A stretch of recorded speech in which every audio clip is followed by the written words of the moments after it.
Meditation का मतलब होता है किसी चीज को मन ही मन में सोचना। जैसे तुम ख्यालों में बहुत कुछ सोच लेते हो ना, मुस्कुरा लो, थोड़ा थोड़ी शर्म कर लो तुम लोग।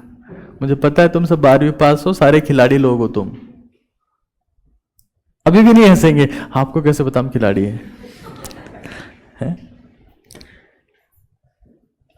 देखो हमारा, जैसे हमारे फेफड़े का क्या काम है? यूरिनेशन करवाते हैं, मिक्सचरेशन। फेफड़े क्या काम करते हैं? ब्लड पंपिंग का। कोई नहीं बोल पा रहा, बताओ, ये तो इनके हालात है। फेफड़ों का फंक्शन नहीं पता इनको अभी तक। एक्सचेंज ऑफ गैसेस, ठीक है ना? क्या तुम फेफड़ों को एक्सचेंज ऑफ गैसेस करने से रोक सकते हो चाह कर भी? ये रुक जा, नो। अच्छा, हार्ट का काम क्या है? Pumping of blood. अच्छा, खून को यहां से वहां फेंकता है ये, पता है ना सब लोगों को ये बात? क्या तुम चाह कर रोक सकते हो कि रुक जा, बहुत हो गया आज है? ये हार्ट आज किसी और को देना है,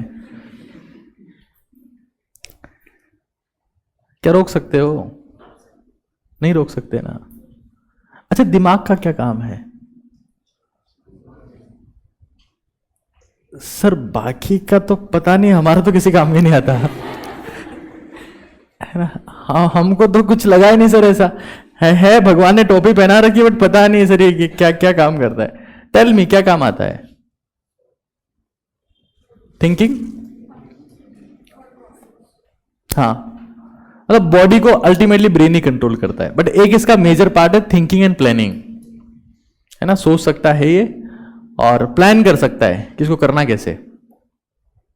देखो, ब्रेन दो टाइप के हैं, अगर देखा जाए ना इन रियल, तो ब्रेन भी दो टाइप के हैं। एक वो जो हमेशा डरते रहते हैं, feared,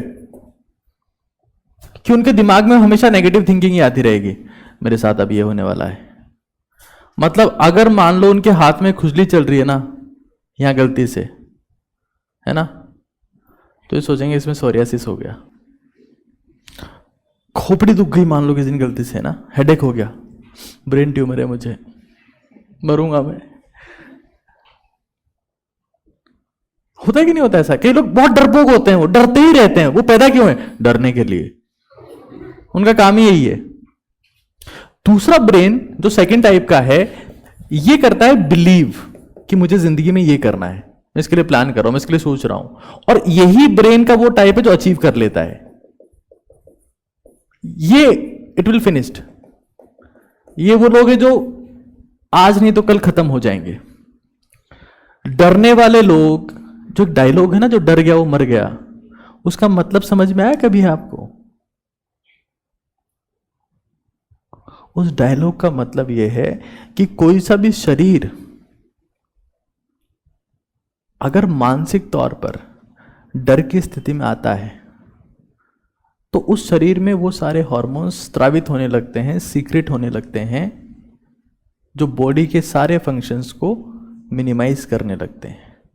cortisol hormone, stress hormone, और फिर वो धीरे धीरे धीरे धीरे हर ऑर्गन को डैमेज कर देते हैं। तो आप आज जितने सारे पेशेंट्स देखते हो हॉस्पिटल्स में, कोई डायबिटीज का पेशेंट है, कोई ब्लड प्रेशर का पेशेंट है, कोई हार्ट का पेशेंट है, 90% वो लोग हैं जो डरपोक लोग हैं।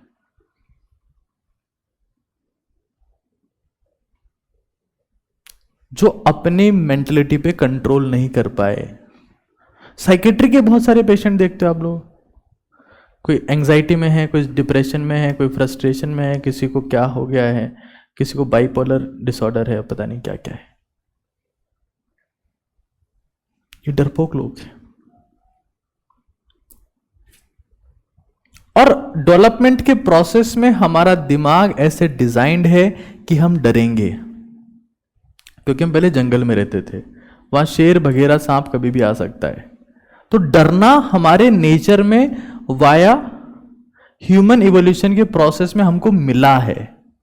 लेकिन अब तो हम लोग घरों में रहते हैं, जैसे सांप वाप के आने की उम्मीद नहीं है, शेर भी नहीं आ सकता, बघेरा भी नहीं आ सकता। तो हम इमेजिन करते हैं अब कि हमारी जिंदगी में कौन सांप है, कौन बघेरा हो सकता है, कौन शेर हो सकता है। और हम अननेसेसरी फियर्स क्रिएट करते हैं, हाइपोथेटिकल फियर्स।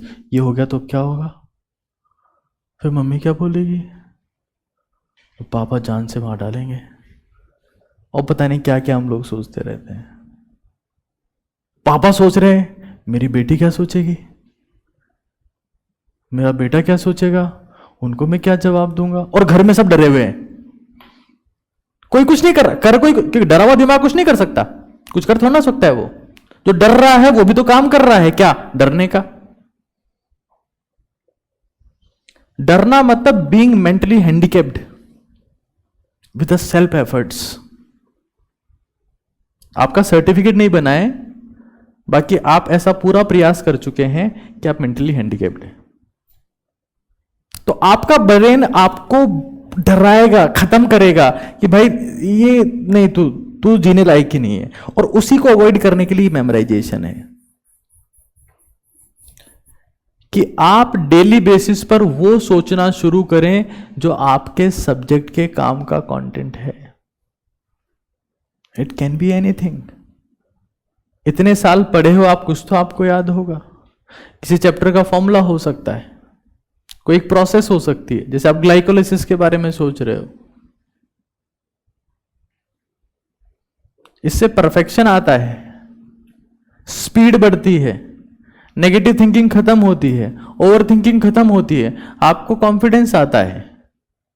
ये अल्ट्रा पावर है। कोई भी स्टूडेंट अगर इस चीज की प्रैक्टिस करता है, मैं लिटरली बता रहा हूं, सिर्फ ये एकमात्र ऐसी चीज है जो एक एवरेज स्टूडेंट को ब्रिलियंट बना सकती है। बाकी सब दुनिया में फर्जीवाड़ा है। दुनिया का कोई सा इंस्टीट्यूट ये बोल दे कि हम सेलेक्ट करवा देते हैं, या कोई ऑनलाइन क्लास ये बोल दे कि हम सेलेक्ट करवाते हैं, सब लोग झूठ बोल रहे हैं, खुलेआम झूठ बोल रहे हैं।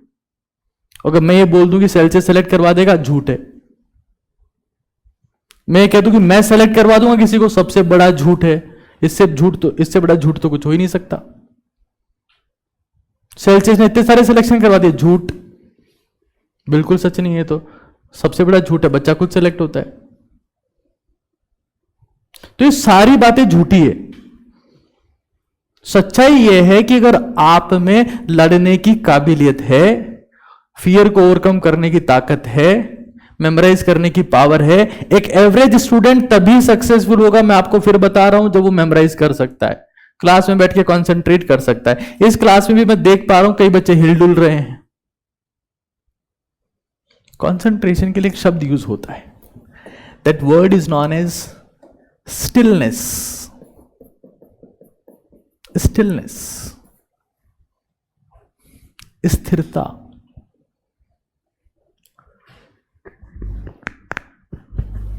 कंसंट्रेशन आपके मेंटल स्टेमिना को रिप्रेजेंट करने का एक तरीका है कि आप मेंटली कितने फिट हैं, कितने स्टेबल है, कितने फोकस्ड हैं।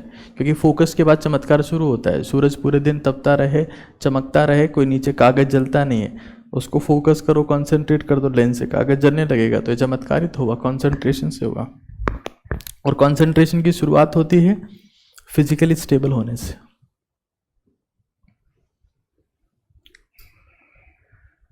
आप यहां क्लास में बैठे हो, हिलडुल रहे हो, झुके हुए बैठे हो, साइड स्टैंड लगा के बैठे हो, आपका कंसंट्रेशन पुअर है।